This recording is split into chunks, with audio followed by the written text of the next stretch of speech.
여러분 안녕하십니까? 오늘의 미국 플러스 강희신입니다. 네, 제가 아침에 방송을 하고 이제 시간이 꽤 지나갔습니다. 그 사이에 이제 오늘의 미국의 한 뉴스라는 것은 겹쳐지는 부분도 있고 더해지는 부분도 있습니다. 현재를 중심으로 오늘 미국의 그 탑 뉴스를 전해드리겠습니다. 기본적으로는 정치 탄생, 스타 탄생이라는 게 있죠. 미국에서 이런 일이 일어났습니다. 어느 날 갑자기 이제 27살, 28살밖에 되지 않았는데 그것도 전국적인 정치 무대에서 뛰어본 적이 없는 사람들이 어떤 때는 어려움을 겪으면서 큰 흔적이 있잖아요. 지금 딱 그 두 사람이 그렇습니다. 바이든 대통령이 곧 백악관에 초대를 한다고 하고 카멜라 해리스 부통령은 오늘 모든 스케줄을 취소하고 테네시주 내쉬빌로 가서 이 세 사람의 의원을 만났습니다.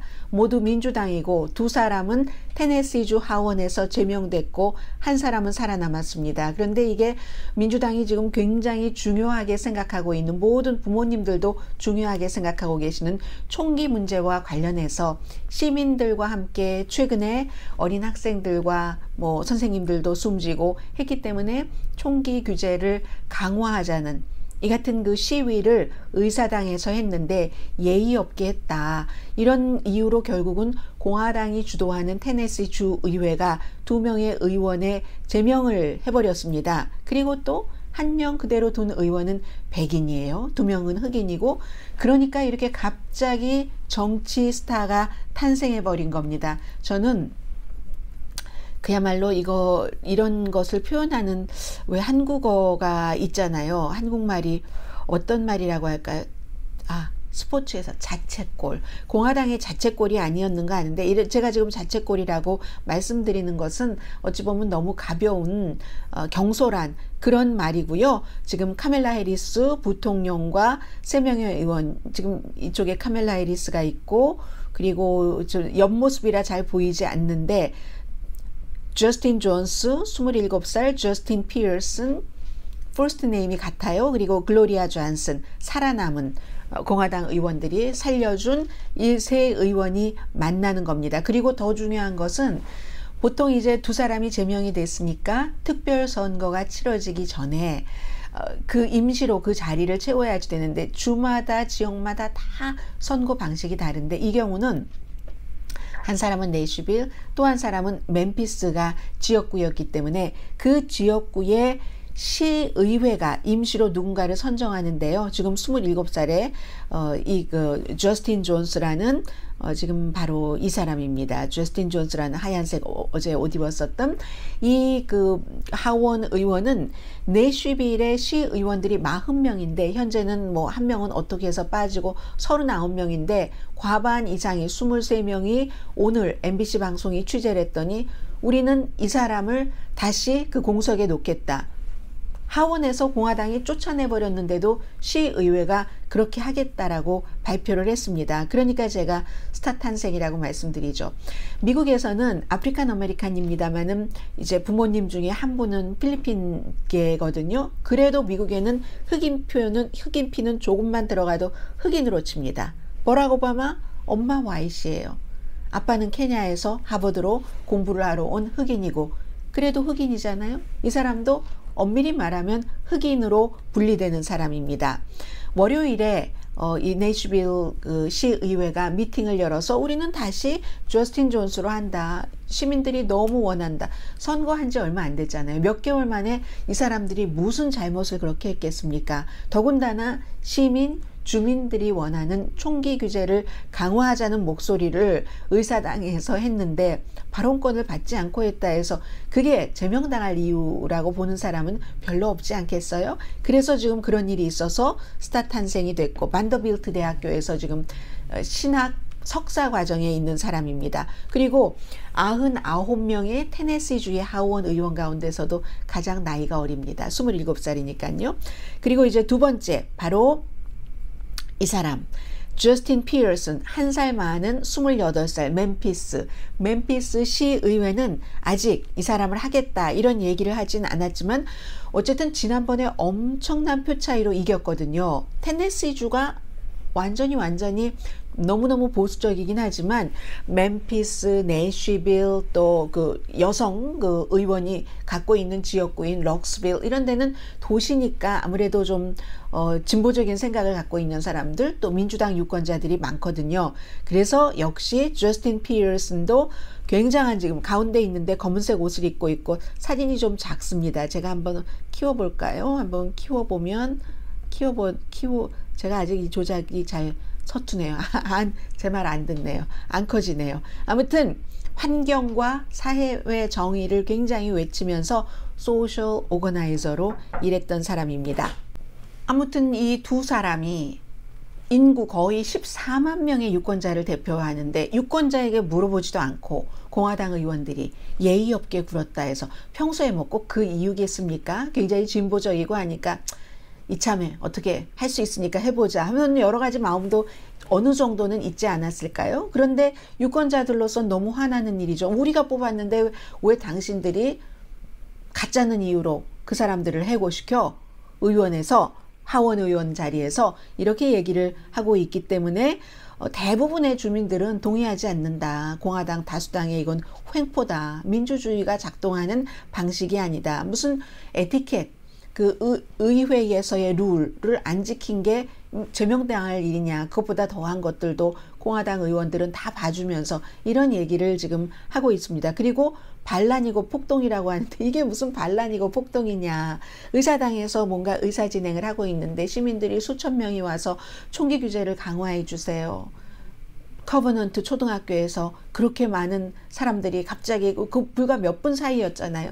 숨졌으니까 이런 얘기를 하는데 의사당에서 공화당이 아무 얘기도 듣지 않고 있으니까 민주당에서 총기 규제하는 게 민주당이잖아요. 그래서 그냥 메가폰을 잡고 그렇게 했는데 이게 무슨 얘기냐 지금 그렇게 말을 하고 있고요. 그리고 이제 그 제명당하지 않은 이 여성 글로리아 존슨은 60세고요. 나이가 좀 많죠. 다른 두 사람에 비해서.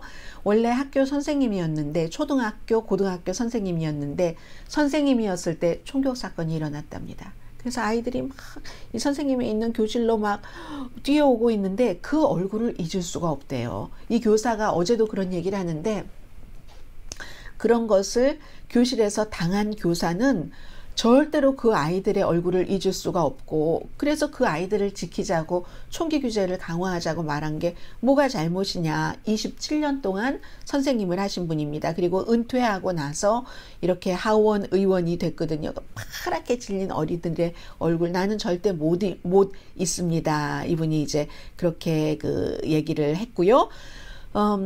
공화당이 워낙 많으니까 99명 하원 의원 가운데서 75명이니까 이거는 어떻게 되나요? 3대 1인가요? 3대 1이죠. 3대 1인데 그럼 왜 이 여자 의원은 안 했는가? 제명을. 다른 거는 똑같이 이 메가폰 보이시죠 여러분? 메가폰 잡고 이렇게 크게 이 연단에서 얘기하지 않은 그 차이만 있답니다. 그러니까 이 의원이 내가 아마 와이시라 그랬을 거예요. 이렇게 얘기를 하는 거고요. 결국은 이제 이 일로 인해서 학교 총격이 어떤 그 주목을 받느냐, 주목을 받지 않느냐 이게 굉장히 중요한데요. 글쎄요, 알 수 없죠. 왜냐하면 지금 연방 정부가 내주빌에 그 하원과 마찬가지로 공화당이 하원에서 주도권을 잡고 있고 워낙에 총기협회로부터 많은 로비와 돈을 받았기 때문에 뭐 성향도 어느 정도 그렇고요. 시골 지역이 많고 시골 지역은 생존으로도 총을 많이 갖고 있고 하니까 그러니까 어떻게 될지는 모르겠습니다.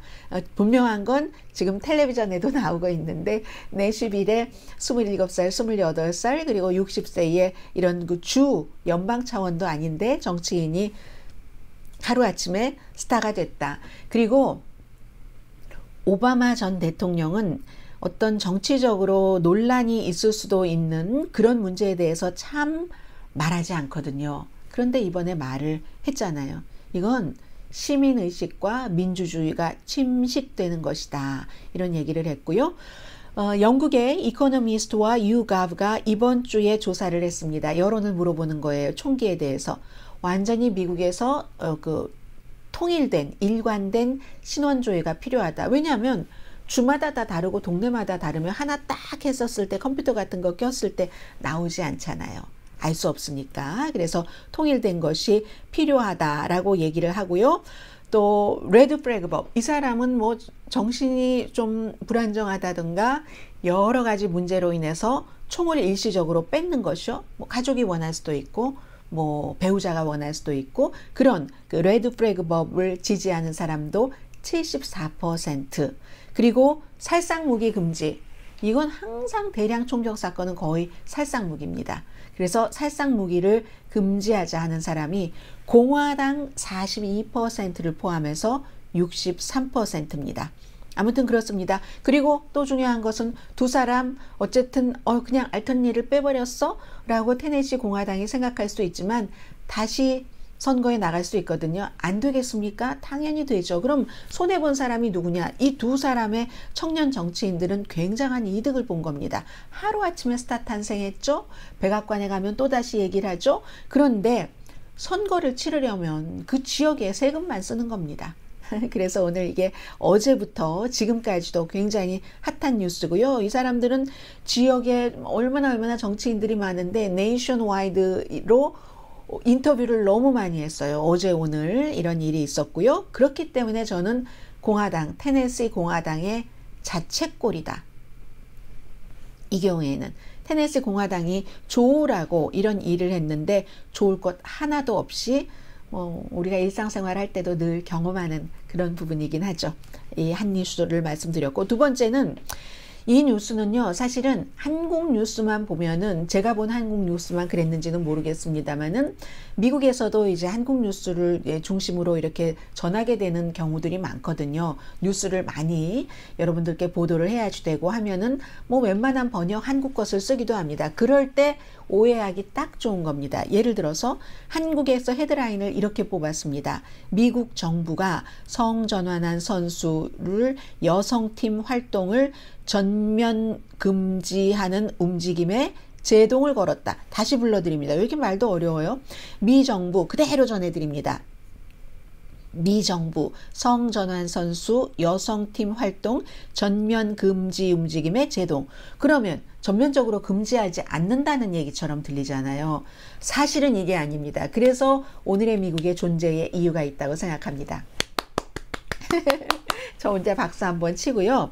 뭐 이게 완전히 맞는 말도 아니고 완전히 틀린 말도 아닌데, 지금 교육부에서 이런 발표를 하고, 발표 내용은 전해드리겠습니다.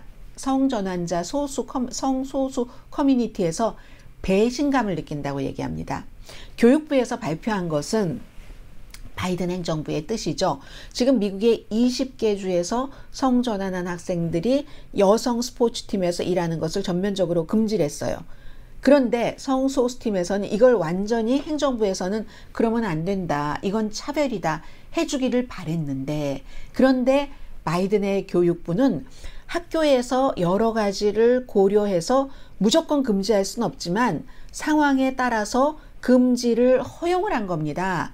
그렇기 때문에 성소수 커뮤니티에서 반대를 한 거거든요. 예를 들어서 수영팀 같은 경우, 이제 남자로 태어났는데 여자로 성전환을 했어요. 본인도 여자를 불리길 원하고, 이런 여러 경우에도 스코어 같은 것에 차이가 날 수 있기 때문에 크게 그냥 교내 활동 정도면 괜찮습니다. 초등학교, 뭐 킨더가든, 중학교 정도까지도. 그러나 고등학교, 대학교는 너무 큰 거예요. 고등학교 때 스포츠를 잘해서 아이빌리그 가는 학생들도 많습니다. 아이빌리그 가서도 공부도 해야지 되지만 스포츠 본인의 그 파워로 아이빌리그를 졸업하는 학생들도 있는데, 그 학생들에게 이건 공정하지 않을 수도 있다고 학교가 판단을 한다면 그런 것은 허용을 한다라고 얘기를 했습니다. 다만 전면적인 금지는 아니지만 어쨌든 그 전면 금지를 못하지만 금지를 할 수는 있다 하는 게 이제 지금 이게 바이든 대통령이 얘기를 한 거거든요. 자, 이 내용은 아까의 그 사진이고요. 해서 이제 바이든 대통령이 그렇게 얘기를 한 거고,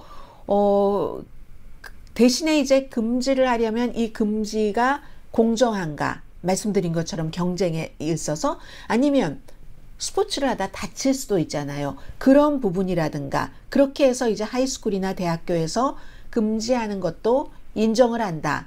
이게 사실은 중요한 거거든요. 그런데 한국에서 어떤 번역한 것 보니까 미국 정부 성전환 선수 여성팀 활동 전면 금지 움직임에 제동을 걸었다. 이러면은 금지를 안 하는 것처럼 보이잖아요. 금지는 할 수는 있대. 전면 금지는 안 되지만 상황에 따라서 금지할 수 있다. 이 아마 대학교나 고등학교에는 금지가 많이 허용이 될 겁니다. 그래요. 그렇다는 거. 그랬더니 성소수 커뮤니티에서 아니 당신을 우리가 뽑아줄 때는 얼마나 뭐 성소수자에게 모든 걸 다 하겠다고 약속을 해놓고 이럴 수가 있어? 더 내놓기를 기대를 했었다는 거죠. 우리를 보호한다고 하더니 막 이렇게 얘기하는 것. 그 점은 이제 제가 이 부분에 대해서 그리고 이 발표한 것에 대해서 한 달 동안 국민들의 의견을 듣는 청문회를 갖고 그리고 나중에 최종적인 발표를 한답니다. 그러니까 이건 이제 제안인 거예요. 정부에서 나온 오해하지 마시라 전해드리고요. 트럼프 전 대통령은 모든 것을 돈으로 만드는데 굉장히 능하고 항상 그쪽으로 많은 촉각이 집중된 사람인 것 분명합니다. 이번에는요. 보통 사람과 다른 거예요. 본인이 기소되고 말하자면 체포되는 과정이잖아요. 뉴욕 맨하탄에 가서 그 과정을 캠페인 비디오로 씁니다. 그러면서 선거 기금을 많이 모으는 거예요. 56초짜리 광고인데 지금 언론에서 이거 텔레비전 광고도 하나요? 물어보니까 아직은 답하지 않는데 지지자들에게는 내가 체포되는 것이 완전히 이거는 좌파의 나 죽이기 움직임이니까 이 사람들이 화나서 나를 더 지지하고 더 돈을 줄 거야. 기부금을. 이렇게 계산을 한 겁니다. 해서 아들이 그 트위터 페이지에 올린 건데 지금 사진이 있는데 한번 보실까요? 사진이 이 사진이 아니라 이건 아니고 제가 그 사진을 왜 안 해놨죠? 어머 억울하게도 제가 지금 그 사진을 안 올려놓은 것 같습니다. 참 아깝네요. 참 네 없습니다. 아무튼 그래서 트럼프 전 대통령이 그 기소되는 그 과정에 관한 사진을 쭉 놓고 아들이 썼어요. 그에게 전직 대통령이란 얘기잖아요. 그에게 이런 일을 할 수 있다면 당신에게도 일어날 수 있는 일입니다. 그러면서 막 검사를 비난을 하고 음악도 나오고 제가 들려드리진 않겠습니다. 트럼프 전 대통령의 목소리도 나오면서 검사를 가장한 이건 박해야, 학대야 하면서 나의 죄라고는 두려움 없이 국가를 파괴하는 것을 막은 것 뿐입니다. 뭐 이런 얘기를 했습니다. 그런데 뭐 이게 처음이 아니잖아요. 머그샷. 딱 그 피고인이 되면 찍는 그거 찍지도 않고도 찍은 것처럼 가장해서 셔츠를 만들어서 역시 그것도 팔아서 돈벌이를 하고 있으니까 그러니까는 돈에 굉장히 능한 사람이다. 그리고 기소 나 될 거야. 나 체포될 거야 하고 공지한 그때부터 지금까지 $10,000,000 이상을 모았답니다. $1,000,000가 아니라요. $10,000,000 이상을 모았습니다. 오늘 중요한 또 하나의 뉴스가 역시 제가 아침에 보도해드렸던 것의 레이티스트를 중심으로 전해드리는 겁니다. 레이티스트가 때로는 핵심적인 부분이 더 많이 나오는 때도 있고요. 시차가 있으니까. 클래런스 토마스 연방대법관이 침묵을 깼습니다. 이게 본인의 화려한 휴가에 대해서 보도가 나오고 나서 그런 휴가에 대해서 밝히지 않은 것은 내가 적절치 않았다. 앞으로는 밝히겠다. 그러나 과거에 내가 연방대법관이었을 때 이 대법관 이것과 중복되지 않는 그런 친구로부터 받은 선물은 일일이 그 윤리위원회라든가 이런 데에 보고하지 않는 것으로 알고 있었다. 이런 얘기거든요. 그래서 인도네시아인지 인도네시아인가요? 여행을 가서 $500,000를 쓰고 매년 너무너무 어마어마한 돈을 쏘는 개인 제트기, 개인 요트, 아주 가장 화려한 목장, 가장 화려한 무슨 별장 막 이런 것을 다 쓰는 것을 선물 받은 것을 하나도 쓰지 않았다는 얘기입니다. 친구니까 더군다나 그 부동산 큰 개발업자 하는 사람이 그리고 그 개발업자도 나 다른 친구들에게도 그렇게 하는데요 라고 얘기를 하지만 클래런스 토마스는 그런 걸 밝혔어야죠. 밝히지 않았다는 것. 그리고 2004년도에 로스앤젤레스 타임스가 클래런스 토마스 판사가 바로 똑같은 사람으로부터 $15,000짜리 무슨 모도 받고 했다 이런 걸 보도하고 난 다음부터는 아예 이런 그 이 토마스 판사가 논평도 하지 않았고 자신의 입장도 당시에 밝히지 않았고 그리고는 보고조차도 그 뒤부터는 안 했습니다. 그러니까 이런 걸 보면 연방대법관 사이에서 윤리 기준이 있어서 이런저런 선물을 받으면 이거를 알려야지 되는구나. 이거는 그만큼 깨끗하게 더럽고 큰 거 남에게 공짜로 안 받겠다는 얘기잖아요. 매년 이게 한 번이 아니라 지난 25년 동안 매년 이랬다는데 그러니까 그만큼 그리고 알아서 하세요. 믿는 거죠. 연방대법관의 그런 것들을. 근데 이제 이 사람은 아니었고 이달에는 더욱더 그 가이던스가 까다로워졌답니다. 아예 구체적으로 비행기 타는 거 이런 일이 있는 걸 알고 적은 거겠죠. 그렇게 해놓은 거겠죠. 그 안에서 비행기 타고 뭐 하고 뭐 이런 것까지 다 적어야지 되는 클래런스 토마스가 앞으로는 그렇게 하겠다 했는데 이건 특히 와이프도 그렇고 본인도 그렇고 스캔들이 많은 사람입니다. 클래런스 토마스가 아니타 힐이라는 지금은 뭐 유명한 법대 교수가 돼 있지만 그 사람이 본인 아래서 일할 때 역시 그 아니카 힐 교수도 아프리칸 아메리칸입니다. 막 성추행했다고. 그때부터 섹슈얼 허레스먼트라는 단어가 나온 거잖아요. 섹슈얼 허레스먼트 무슨 애매모호하긴 하지만 당하는 사람이 그렇게 느끼면 그건 허레스먼트다. 그것을 부정을 하면서 대법관이 청문회에서 그게 나왔는데 결국은 대법관이 됐고 와이프는 계속 정치적으로 너무너무 극우 행동을 하다가 조사도 받고 이럴 때면 내가 그때 실수했어요 하는 와이프는 또 와이십니다. 지나 토마스 이런 문제들이 있기 때문에 민주당에서 저 정도면은 대법관이라도 탄핵해야 되는 거 아니야 하지만 어림없는 일이라고 말씀드립니다. 탄핵 시작을 공화당 연방 하원에서 해야지 되는데 공화당 연방 하원에서 미국 역사상 가장 보수적이고 극우에 가까운 이런 클래런스 토마스를 탄핵 그 시도를 할 리가 없다 말씀드립니다. 마지막으로 러시아와 미국이 냉전 이후에 처음으로 미국 그 기자를 스파이 혐의로 구금을 했는데 공식적으로 그리고 월스트리트저널 기자인데요. 지금 월스트리트저널과 서로 연결도 안 시켜줍니다. 하기는요. 체포될 당시에 변호사도 같이 옆에 못 있게 했으니까 이건 이제 미국의 여러 가지를 행사하기 위해서 그런 거고요. 만약에 이 스파이 혐의가 인정이 된다면 최대 20년 징역형을 받는데 러시아에서는 이런 혐의에 대해서 무죄로 풀려나는 경우가 거의 없습니다. 그리고 미국 정부가 시켜서 러시아의 국방에 관한 비밀을 알아내려고 했다고 월스트리트저널은 펄펄 뛰죠. 기자가 여러 가지 우크라이나 전쟁이라든가 이런 걸 취재하면서 취재를 하는 건 기자의 잡이다라고 얘기하고 러시아는 지금 언론의 보도 같은 것을 굉장히 통제를 하고 있기 때문에 지금 이런 일이 있는 것이고 이 사람은 2022년부터 모스크바 지국에서 일했거든요. 에반 게르슈코비치 우랄 산맥에 있는 예카테린부르크 시에 구금돼 있답니다. 이런 러시아 막 지명 같은 거 얘기하니까 이름 얘기하니까 너무 생각나는 게 너무 많아요. 지금 라라의 주말이라 그런가요? 라라의 빔도 생각나고 막심 고리키의 어머니 무슨 뭐 죄와 벌 뭐 인생 독본 부활 얼마나 많습니까? 그런데 아무튼 이 사람이 그 우랄 산맥 있는 거기에 지금 구금돼 있다고 하고요. 전에 그 모스코 타임즈에서도 일했었고 하는데 더 중요한 것은 이런 일이 있으니까 미국의 공화당과 민주당의 상원과 하원 원내대표 찰스 슈머 미치 매코넬이 공동으로 성명을 발표해서 말하자면 이 사람 풀어줘라 하는 거죠. 여기까지가 금요일인 오늘 이 시간 오늘의 미국 탑뉴스이기도 하고 오늘의 미국 플러스 전해드렸습니다. 내일 오늘의 미국 위켄드 에디션에서 뵙겠습니다. 강혜신이었습니다. 고운 꿈 꾸세요.